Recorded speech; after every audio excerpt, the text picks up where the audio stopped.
around the cardboard box. As you can see in the warehouse, there's quite a lot of stock already boxed up. This is because most of our goods are made for the export markets, with America taking about 40% of what we make, and 10% staying in the UK. Now, we're producing 8,000 units each month in the factory here, and most of that has been ordered 3 months in advance by the export countries. So what we do here, we produce it, it gets packaged up, shrink wrapped, then gets put in line for its country, its designated country. And as soon as the container comes in, you can see in the far corner the container being loaded over there, which is why it's quite full at the moment. So there'll be a few containers come in, and you see a lot of this will be shipped out to the designated country.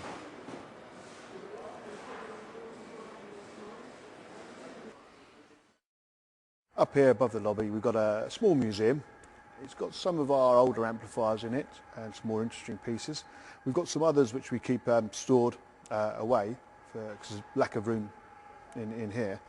Some of the more interesting amplifiers in here is, right here we've got what is referred to as the #1 amp. Back in 1962, Pete Townsend plugged into that amplifier. That was the prototype that they set it on. Pete Townsend plugged in and said, yep, that's the sound we want. And so the first amplifiers were built to that specification at the back of the shop. That was sold in 1962. A gentleman went to the shop, local gentleman wanted to buy an amplifier for his son who was gigging on the following Saturday. And Mr. Marshall said, well, yeah, I'll sell you an amplifier, but it takes me a week to make one amplifier. I says, no chance I can have one for Saturday, I got back orders. So the chap said, well, what about the one you got in the window? So he was sold this amplifier, it was put in a makeshift box, and off he went. And he brought it back 2 weeks later and said, excellent, fantastic, but can I have one of the production ones now? So it swapped over for production. And then when the company moved to Milton Keynes, that was sort of forgotten about, stored away under the stairs.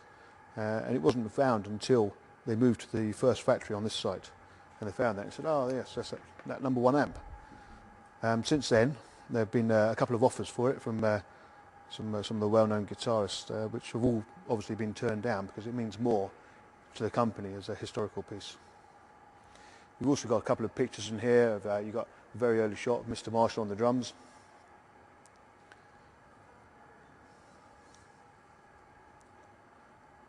And you've got some of the old Park amplifiers in here, and you've got a couple of interesting pieces like the Kitchen Marshall and the Narb amplifier. Okay, we've got a couple of the signature amplifiers that we've done in here. You've got one down there, the Zach Wildhead, that we produced 600 of, I believe, and there's the Slash head further along. You've got two very different blues breakers in that picture as well. You've got the very early blues breaker at the front, and then behind it you've got the Jaguar 40th anniversary all leather blues breaker. Yeah, the very unusual guitar in the centre there, with a built-in amplifier and speaker which works. It was made for the Spinal Tap movie, for the second movie I believe. Over here you've got two of the offset heads. The rear offset head with an offset 4x12 cab is from 1962. It's how they originally made, was with an offset face. Which meant that the amplifier, the head was balanced with the transformer, but people didn't want the face off, they wanted it centralised, which meant that the transformer had to go down one end, and the amplifier is now weighted one end. But the one in front, the offset face in front, is one of the reissue ones that was done for America and Japan markets.